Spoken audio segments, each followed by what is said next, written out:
we're going to talk about the Zener limiter and the TG1 now.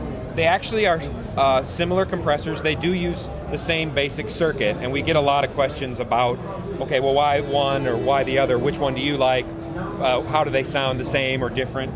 So let's go into that a little bit. They start with the same circuit, exactly. We did some minor modifications. We added a sidechain filter so you can adjust the low frequency going into the compressor. Very useful at tweaking, especially this compressor, because they're pretty aggressive, the sound of them, and it's excellent at allowing you to use it on more sources, more types of uses like program versus just individual instruments. And this was a big project we wanted to do because we wanted to take that original limiter and take it to the next direction, the next step. So it has the sidechain filter we added. We added an attack control. There's no attack control on the original console limiter, so we put an 11 position on there. There are 21 release positions on the Zener as opposed to 6 on the TG1. We did mark the original settings in white again so that you can reproduce the sounds of the TG1 on the Zener. Sidechain, there's a Comp 2 setting which combines part of each of the limit and the Comp 1. So it has the speed of the limit with the knee of the compression.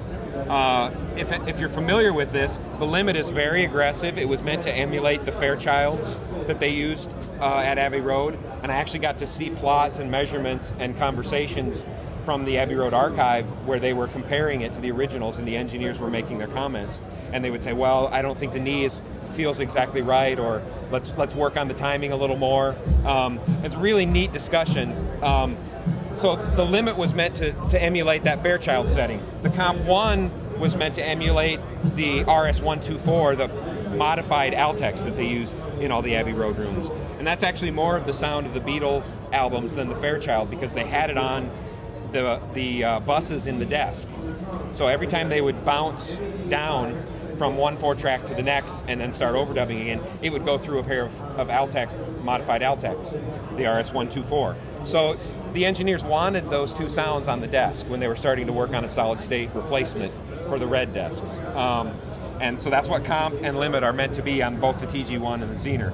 The Comp 2, again, is a compromise between, I wanted the kind of aggressive sound that the Limit has, and a little bit of the kind of firm, solid kind of that the Altec type sound had. So we mixed them together with the speed of the Limit and the ratio of the compressor. You can also switch the high and low gain on the Zener. The TG1 does not do that.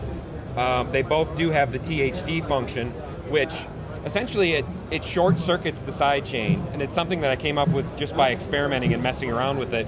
When I would make the sidechain not work in a certain way, it added a bunch of harmonic distortion and sent it up through the sidechain and added it back up into the signal. So essentially I'm short-circuiting it. When you have the input high and you're putting roughly unity gain through the unit, it will go up to 4% harmonic distortion, but it doesn't clip in any way. It rounds the transient nicely, and it actually starts to triangulate a sine wave a little bit, but without actually clipping it in a way. And you have to work very hard to make it clip, so it just adds more and more the harder you drive it. So a lot of times I will actually patch the Limit in on one side and then use the output of this one and drive it really hard into this on harmonic distortion setting. And then you can again turn this up here and then turn it down overall. It's a really good way to make it really colored if you want that. Sound differences between the two. There is a little bit of sound difference because of all the things we're talking about. The biggest reasons are the calibration is slightly different on the Zener to make the extra controls work well in stereo function, in link mode. And they do use a different input transformer because on the Zener you can switch the input gain to high or low if you want to drive it differently. So other than that, they are essentially the same unit, but there is a minor difference. I tend to prefer the Zener. I think the flexibility it gives is much, that's why we designed it, because I liked that flexibility. So I really haven't used the TG1 since I got the Zener, but you always have people who oh, I like the TG1, I need to have that, or I need the Zener because of this. But it's essentially the same sound with a little bit of difference, and the customer probably needs to hear both and decide, I think. That's what I recommend. But anyway, straight out of the Beatles and Pink Floyd desks. One modified and one stock. There you go.